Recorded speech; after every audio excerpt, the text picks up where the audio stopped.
Hello, welcome back to Bald and Board Games. I'm Bald, I'm bored. and today we're going to be teaching you how to play Obsessions. I always mess up the name. Kayenta Games. And it's just one obsession, not all of them. Yeah. Obsession. It's pride, intrigue, and prejudice in Victorian England. Yes. So, style of the game here, pretty simple as you can see here. Doesn't take up too much space.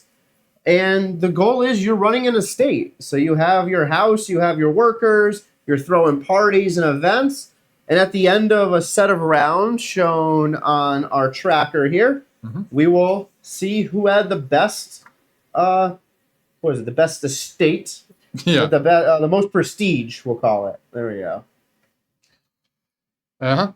So today for our how-to, I know we haven't done one in a while, but we're going to walk you through how to set up a player profile, how to set up the game, and the basic play style. Yeah, there's a lot going on here. If we pull out, we can kind of see everything. It's very, very simple to set up and to dive into it. The rule book, it can seem wordy at first, but it's very easy read. So the first thing you're going to do is you're going to get your different boards out. So you have your whole market area here, which is going to house your objectives, all the excess people that can be used, or your little workers there. You have your pounds, your stash of money. You have your prestige guests and your casual guests. And then your market here, which is we're going to be buying portions to add to your estate. Yeah, and then you'll see you have the player side. So there's 4 player boards that look like this for the base game. There's additional 2 in the expansion pack. As you can see here, I am York. Nick has Cavendish. That'll be set up. We set up randomly, but each one has a little bonus here. So my bonus is I get an extra white worker. Nick's bonus is instead of starting at 1 where mine is, he gets to start at 4. Yep.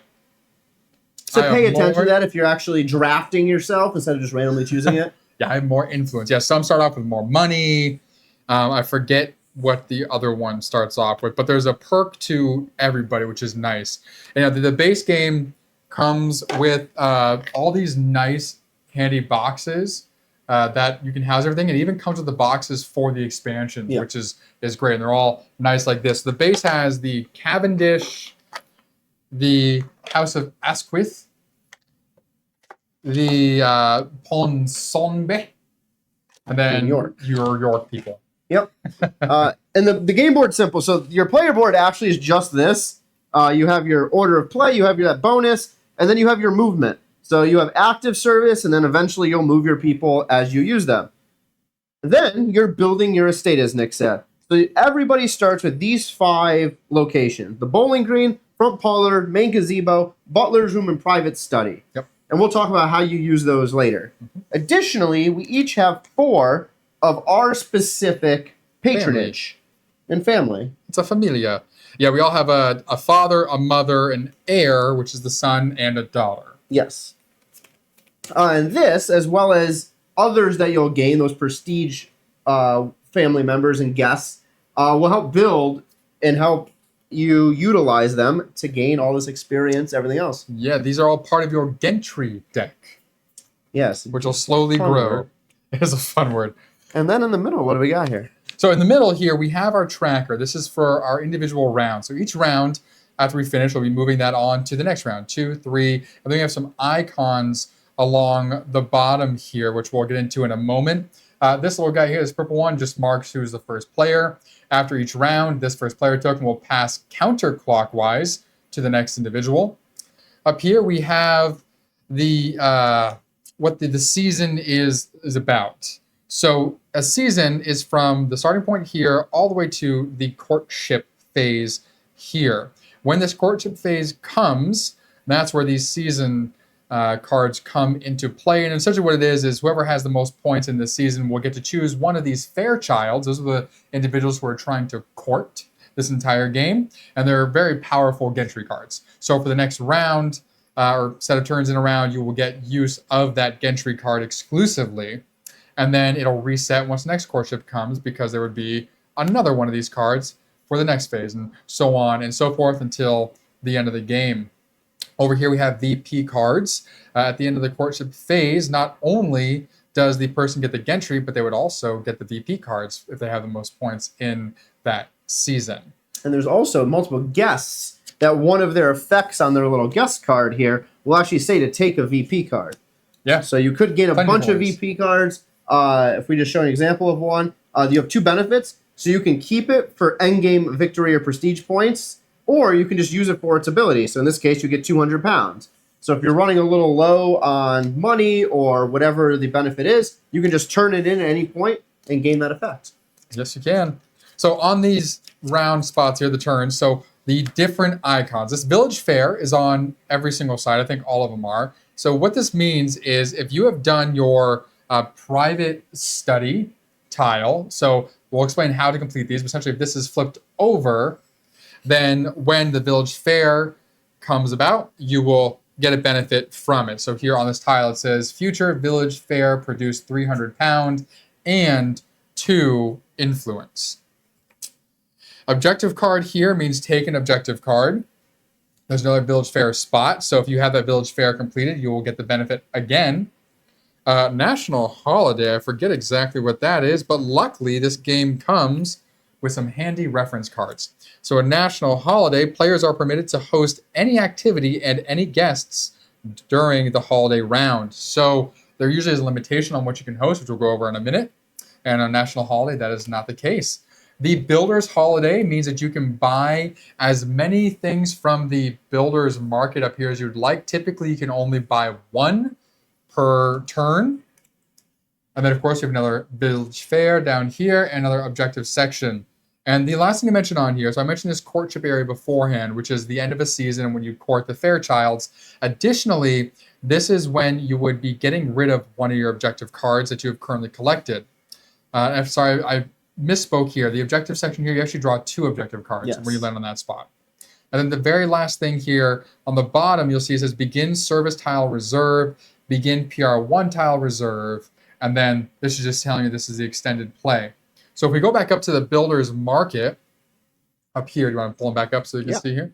So when we get to the Build Service Reserve, in this section here, any service tiles, so tiles that say service on them, much like this this blue one here, will go into this spot every time that they're drawn.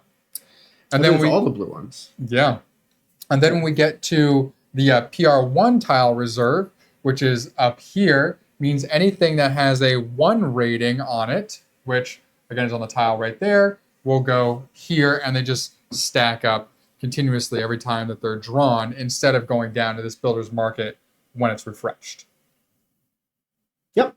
So in order to start this whole game, again, you have everything set up, player boards, the market and whatnot. The first thing you want to do is actually get your whole player set up. So this all comes in the box. We actually just set up the boxes this way. So we have these 4 cards, the 5 little rooms, the game board, and all the pieces just in the box already. So it makes it nice and easy. Yep. But the first thing we're going to do as well is you're going to gain 2 of these number 1 cards. So you see there's a little crown here. That's the starter deck. So we're going to shuffle these. We each get 2. And that will be the starting 6 cards you'll get. So the 4 you already have, plus these 2. Yeah, absolutely. All right. And as Nick mentioned, you'll gain more as the game progresses, which will be used to do better and better room activities. Yes. 1, 1, 2, 2. All right. Perfect. So if we come down to the cards, we can look at what these things mean on the cards. And again, there are handy reference cards for everything in this game. Just very simple, very small, very easy to look at while you are playing. So on the cards here, so if you see this little symbol, what's that called? Fleur-de-lis. A fleur-de-lis. So a single fleur-de-lis means that you would be pulling a casual guest. So up on the Builder's Market area here, single fleur-de-lis, that deck, casual guest, and they all have that single fleur-de-lis under the number in the upper left hand of the card. 2 fleur-de-lis means a prestige guest. Back down to the cards here, the 2 lions means you're gaining influence, so that's up here on this board. You would gain 2. So if I used him, then I would gain those 2, and every time you hop over from 5 back to 1, you're going to flip over this little token. And the game does come with a bunch of these. So, of course, next would be 3, which would pop on top when you get there, so on and so forth, up to whatever the max is. Which is 8. And once you finish the Yes. 8th, then you put the max token on top.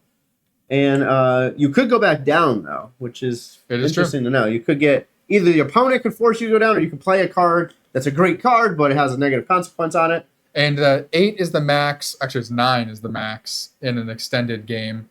7 is the max in a regular game, shortened 1. So continuing on these cards here, the bottom, of course, you have pound and a number on it. Then that means you collect that many pounds. So here you collect 200. These are in sets of hundreds. So 100, 200 would be this. These are 5s. Are they 5s or 10s? These are 5s, right? They're 5s, yeah. 1s and 5s. Yeah. And then we have some other ones that seem a little more complicated. So on the mother, I think they're all the same. Yep. At the top, it says either, and then it has 2 fleur-de-lis with a dash between and a finger or a hand pointing. So that means to draw 2 casual guests and then choose one of them, placing the other one at the bottom of the deck. Or it says, and it has a picture of a fleur-de-lis going into what is a trash can. That means you can get rid of one of your casual guests in your discard, hand, or your, I guess they really discard or hand, or played potentially as well. And that's really all you end up having on these cards. And there is a specific way that you would play these cards in conjunction with those tiles. So do you want to talk about that, or do you want to go through the round of play and get to it when we get to it? Yeah, let's go through the round of play. Let's walk through it for everybody. Go for it. So round of play starts pretty easy. So right now, because it's round 1, everything is available. But let's just say I had 2 over here in the servants' quarters from 2 turns prior. The first thing you do is rotate service. So you're going to move everything left. So when you play initially, you play it as an activity. It comes to extended service, and then it's going to move over. So once it gets back to available service, you can utilize it again. Next, you're going to move the round track, check your monuments and your servants' hall. Those are all listed. The monuments and service hall are listed on the cards. They could have different effects on them. So you just pay attention to what those effects are. And during that step, you activate that effect. And every single tile is detailed. They have a handy glossary that came with the game as well. So any questions you have on what a tile means, you can refer to that. But for this step, it's really easy to see. Whenever you see the, essentially like almost like the recycling symbol, but it's a circle made of arrows, that means that at this step, that's what's going to be activated. Then you actually get into the fun part, hosting an activity. So right now, we each have 5 activities to choose from. Once the builder's market's available, you'll be able to actually get more activities and gain more of whatever the effects or benefits are. So for example, let's say I want to do Bowling Green. I would take this and say, activity, Bowling Green. I would have to put up 2 gentry and the matching worker. So I would put this right here to indicate that I have that. I would go through, and gentry is your whole deck, so you could just pick any 2. So I would go through and be like, okay, I'm going to use this one, and I'm going to use this one. So this one here is free. As you can see, the little marker does not require anything. I can just use it. And the benefit is it gives me 200. This one has a cost. I would also need to redeem a purple worker, which on this little servant's icon paper tells you what they are. So this is the lady's maid. So I can put the purple worker down. I now have completed the requirements for Bowling Green. You then invite guests, so inviting guests is these 2, provide the service. So now you go through and conclude what happens. So I would get 300 here, plus 200, plus 100. So I would go and I'd be like, okay, I get 600 in pounds, and that can go anywhere off to the side of your game board. I would then check to see if there's any other benefits. In this case, there is not. These 2 workers would now go into expended service. These 2 would now go into my discard pile off to the side. And then Bowling Green flips upside down because I've completed it and slides back into place. As you can see here, this has a picture of Buckingham Palace. Buckingham Palace, or your estate, is your starting side. The rose is the other side. So once you have the rose up, if I go and do this a second time, it stays on the rose's side. It doesn't flip back and forth. And a word to note about that, only the starting tiles have that estate image on it. But every other tile that you'll see when we end up pulling them out, which I guess we'll do now, they'll have the rows on one side, so you'll know which is the flipped side. Once a tile is flipped, it never flips back. So if you was to do the bowling green again in the future turn, it's not going to flip back to the estate side. So yeah, we'll take a sidebar here before it gets to the buying from the market. So during setup as well, we have to actually set up the builder's market. So this is done, of course, at the beginning of the game, so he has something to purchase from. So what you're going to do is you have a bunch of tiles in this bag. At the beginning of the game, you do have to put in some monument tiles. So for a 2-player game, it's the sculpture garden, which I think is always a sculpture garden. But for 2 players specifically, you choose 2 other monuments in addition, and you'll place those in the bag. And we're gonna. While Nick is doing that, additionally, at the beginning of the game, we're gonna get objective cards because that indicates what you want to do. So I believe we're each gonna get 3 to start, right? 5. 5 to start. Or 4 for an extended play. Okay. Sorry. Yeah. So each get 4 to start. So basic game, each person gets 5 to start for 2-player game. Oh, that's right. Yeah. Or for any player count. For an extended, you each get 4. So I'm just gonna show off these while he's setting up that player's market. So as you go through again, you're going to have to give up some of these. So when you get to the courtship stage, you're going to give it up. So 4 times you're going to lose these, but you're going to gain 4 more. So in the end, you're still going to have 4. So if you look at this, you just read through what it says. So prestige bonus. I would get a victory point per prestige tile. Prestige is purple. So for every purple tile I have, I would gain an additional victory point. Servant bonus. For every 3 valets, which are the green, I would get a total of 6, or just for 3 of them, I would get a total of 6 VP. Group bonus. If I have these very specific 3, which is conservatory, flower room, and music room, I would get 16 VP. And then tile bonus. If I have the cabinet of curiosities, I would get 5 victory points. So here's what's interesting and something to think about. These 2 are straightforward. You can do this and gain green tiles or green workers by doing the study activity or the butler's room. So you can hire 2 servants. So if I were to do the butler's room, I can literally buy 2 more green and I'd have my 3 green. Prestige, I can choose to find purple and buy them. These 2 are a little different because they require specific ones. You're not guaranteed to have those. So as you can see right here, this is round 1 of the builder's market. The builder's market will change as the game progresses, but you're looking for very specific things. You're not necessarily going to use the whole bag. So you could be holding on to one of these for 5 victory points and never see the cabinet of curiosities. It's true. So it is something to think about as you're doing your objective cards. Do you wait and try to find the specific one or try to make the market float your way? Or stick to the easy ones and then just stack up on one color or a certain type of worker? No. The builder market's easy to fill out. It takes some drawing from the bag here. And so what you can do is you're going to draw a tile out one at a time, and you're looking for 1s, 2s, or 3s. If you get any monuments, any thing that doesn't have a number on it, any 5s, 4s, 6s, essentially anything that's not a 1, 2, or 3, you're going to put it off to the side until you're done drawing. Those don't go out quite yet at the beginning of the game. If you happen to draw the same tile, you just stack it on top like I did here with the breakfast room.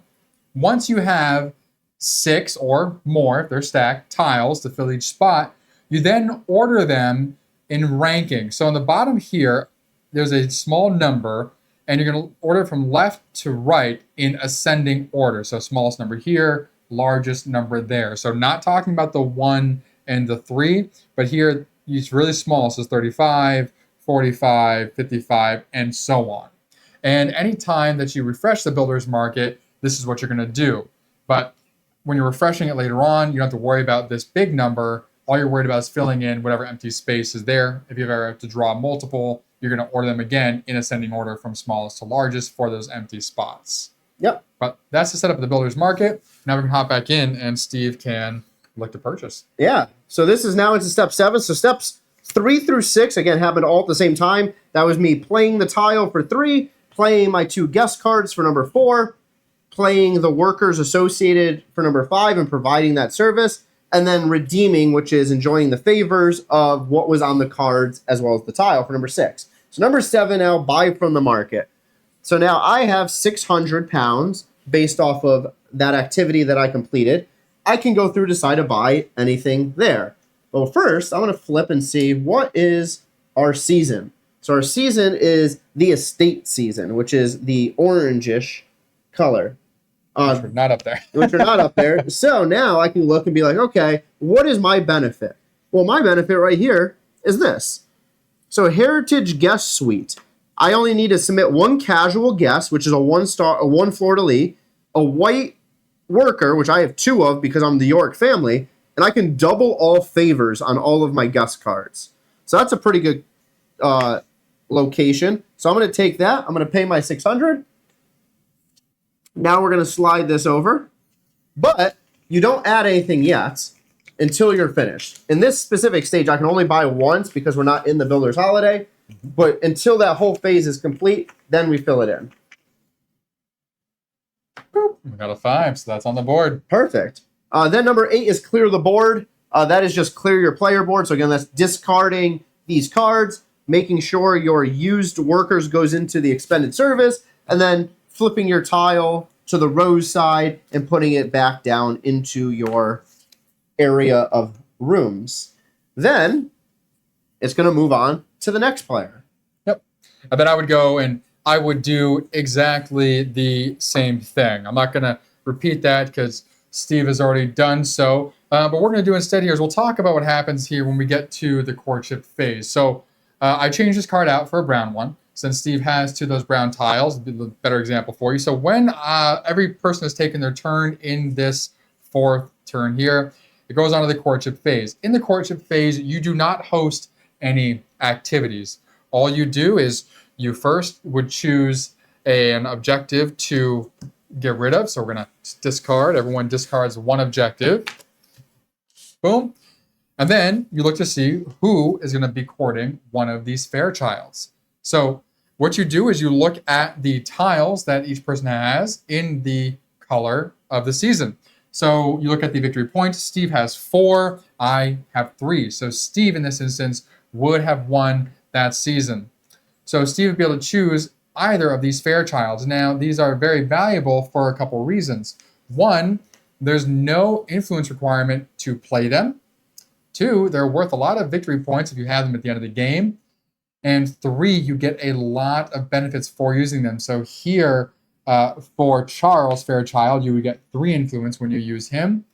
And for Miss Elizabeth Fairchild, you would get 2 influence and you would get to take a prestige guest. So very, very valuable. And that's all that's done in this phase. The winner Steve would also get a VP, of course, like I mentioned beforehand, for winning. Now, if Steve didn't have this brown tile and we each had 3, nobody courts the Fairchilds. They stay there, but we would each get a VP card. Yeah. And then we would proceed forward. When we come to the next courtship phase, if Steve still had Elizabeth in his hand and stuff, he would have to find her and put her back up here for whoever may decide to court her next. Yep. And you'll do that 3 times in the middle of the game, Yep. and then once at the very final courtship. And that very final courtship gives you those 8 victory points. Yep. So no one will get the victory points in this case, courtships 1, 2, or 3. It's only that final courtship. Correct. And then we want to come back over to my board here. We'll talk about the servants because they're not simply just being used for the gentry and the events. They do some other things as well. So the blue guy here is a butler. So he hires servants and provides services for prestige activities, which are the tiles. At times caters to elite guest cards. So of course, he'll mostly show up on the service tiles and some elite guest cards. The housekeeper, which is the red one, provides activity services, so again, tiles, like you see here in the front parlor, caters to elite guests, and may serve as a backup ladies' maid. So what that means is anytime that a purple ladies' maid is required, if you don't have it, or if you choose not to use the one you have, you may use a housekeeper in her place instead. So a housekeeper is not only a red housekeeper, but also a purple lady's maid. The under butler, which we have up here, this black guy that nobody starts with, you can only get this under butler by having a specific tile on your board that tells you you can hire one, and then they're yours. Other than that, they cannot be hired by any other tile. The under butler may perform 4 male service roles. They can be a butler, so the blue guy. They can be a valet, so the green guy. They can be a footman, the white guy, or they can be a hall boy, which we don't have on here. I think the hall boy is in the other expansions there. The footman is this white guy here. So it provides services for many outdoor activities, like Steve did earlier for the bowling green. Guests with special needs. That is worded amazingly, but also poorly. And may serve as a backup valet if trained. So much like how you have to have a specific tile to get the under butler, that black meeple worker, you have to have a specific tile that would allow you to use as footman as a green valet character. And the valet provides services exclusively for male, casual, and prestige guests, much like the ladies' maid provides services exclusively for female prestige and casual guests. So these two are very much locked in their roles. But so make sure you use the service icon reference card here, so that way you're not missing any potential opportunities and combinations during the game. And last thing I think here, so there are some special actions that you can actually do, which I don't think Steve and I really did last game at all. No, why would I spend influence? I don't know. When we max out the end, it could have come in handy. I'm sure. So this influence that you have here will continually tick up and around and around. Like I said, this number will go up and down and up and down, right? Mostly it's going to be going up. So you can spend this influence to help yourself out. So anytime during your turn, you can spend 2 influence, and for every 2 influence you spend, you will get 100 pounds. You can spend 3 influence to refresh 1 servant. So if we had expended servants over here, or we had 1 in the servants' quarters. So if I spent 3 influence, bringing me down to 1, I could take my lady's maid and refresh her all the way in. And lastly, you can refresh the builder's market. So the whole thing we filled up top, you can spend all 4 influence to completely clear that builder's market. So what you would do is you would take all those tiles, put them off to the side. You would fill out a new thing, and then you'd actually take those tiles and put them back in the bag. Yeah.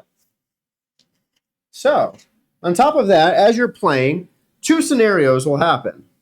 Number 1 is, for example, let's say we're on turn 3 here. Mm-hmm. You can run out of available guests. So if all of these are in the discard pile and I don't have a hand, I can't do any of these. All of these require me to submit guests. Because you're hosting an event, you need guests to attend the event. The second thing that could happen is you do not have anyone in your available service, and you don't want to spend those 3 influence points to refresh one of them. If that's the case, you take the pass action. So what the pass action does, and again, there's a little chart here that goes through, it moves everyone to available service. It allows you to reclaim your guest deck, your Gentry deck, so now you can use all of these again. It allows you to observe whatever event is taking place if there is one, but now you actually get to do this Monuments and Servant Hall. So if you have those tiles, you can activate them. Then you get a choice. You can either collect 200 pounds or refresh the whole builder's market. Mm-hmm. After all of that has been completed, then you can purchase off that builder's market. So this could be very advantageous for a few reasons. One, obviously you need the cards and the meeples to be able to do these different activities. But on top of that, if you know your opponent wants a specific one and it just came out, you can refresh the whole thing and throw it away. Or if you need a specific one for your objective card, this allows you to clear all of this away and hopefully get the one you need to pop out. Or you can just go the other route and just collect 200 pounds if there's something you want to buy out there. Yep. And you're just a little bit short cash-wise. Yep, and just word of note as well, when the builder market is refreshed, to repeat, the tiles come off. Once it's been fully refreshed, all those tiles you took off go back into the bag. So that tile that you need could come back out. So Don't stress. Could, but it's also now stuck in a bag of a bunch of other tiles. Probably. That is very true. Something that we actually forgot to mention. So when buying from the builder's market and actually when hosting an event. So the big numbers down in the bottom left-hand corner is in reference to your influence that you have. What is is this actually your prestige or influence? I forget exactly what that big number is called. Because you gain influence to raise that, whatever that is. So even though mine is 1, I can still buy this one that's 5. But I won't be able to host an activity, this activity specifically, the cricket field, until this is a 5. So this number has to match the bottom left-hand number here to be able to host that activity. But you can still buy it ahead of time. And the same thing for guests. Guests have a number in their upper left-hand corner that have to match. So like you see here, the 1, that has to match what you have here. This has to be equal to or greater to be able to use them for an activity. So that is the restriction that I had mentioned earlier. And then I don't know if you covered this when buying it, but when buying, some of the tiles also have a modifier on them. So this says 800, but on the tile it says minus 100. So really this tile costs 700. It doesn't say that. What's it say? Oh, it says plus 100. Sorry. Far away from it. It says plus 100. So really that from here it looks like they're small. It says plus 100. So that's 900. This one says minus 200 here on the 4. So this would actually be 200 total to purchase. Yes, and then the bottom right-hand corner, which we'll get to now anyway, because we've talked about the round structure, is your victory points. So as Nick will show here, we'll zoom into his side. You'll fill this out with however many players you have, and you go through each of these stages and add up your victory points to see whose estate reigns supreme. And it's very easy. You just go right down the list. It'll walk you through things. So improvement tiles, that's your tiles in your estate. You'll add up those VPs in that bottom right-hand corner. Gentry VP plus or minus as well. So those are on your actual Gentry cards. Your objective and milestone VP. So in the base game, there are no milestones, but you have your objective cards. Your reputation, that's what it is. So this is your reputation. And there's an actual like grid or a table in the rulebook that'll tell you what the points awarded based on what your reputation are. Your service VP, so you're going to get 2 VP per servants that you have. Your wealth, so it's 1 per 200 pound. And then your actual VP cards that you've been collecting that you still have. Of course, if you use them for the ability, you no longer have them. And then the grand total, of course, and there you go. If you end up tied at the very end, there are tiebreakers in the book, which you can reference when you get to that. But for the most part, the game is pretty straightforward. You just follow the round structure on your board here, 1 through 8. It just kind of flows very nicely as you get going. There are some variants for the game that you can do. So this season card here, in the base way of playing, you flip this at the beginning of a season. So at the very beginning of the game, we'll flip one. After each court phase, you'll flip a new one. A variant that you can play as is once you get to the courts phase, that's when this is flipped. So you don't really know what it's going to be. Or there is a die that comes in here, and there's a table or card that goes over it where you would roll a die to randomly generate whatever the courtship season was. But we are playing the base game right now, and we're going to go through and do a video for how to actually play or reach the play, actually playing through this so you can see better. It's going to be clearer if you actually watch that, so go check that out. And then stay tuned because we're also going to be doing a video with all of the expansions added in. So that's all the promo cards, promo tiles, the upstairs, downstairs, and the Wessex expansion. And I think for that, you and I will choose between Wessex or Howard, and we'll just play with. Sure. One of us play one, one of us play the other. Yeah. And then we're going to be doing a review as well. Yes, we are. So yeah, so if you're watching this when it went up on Wednesday of next week, or this week for you now, this upcoming Friday in 2 days, you'll see the actual expansions and everything. The playthrough, though, the base version will come up in a few hours later today on Wednesday. So you can check that out, hopefully enjoy it, and then come back in 2 days for the expansion set. Yeah, please do. We're excited. This game's a lot of fun.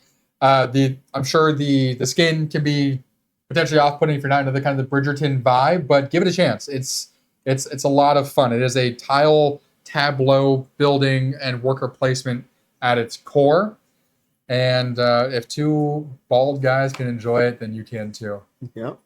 So thank you for watching on how to play Obsession. If you have any questions, clarifications, or corrections for us, please leave it in the comments below. Throw a like on the video, share it around as well. And we will see you at the table. I'm Bald. On board.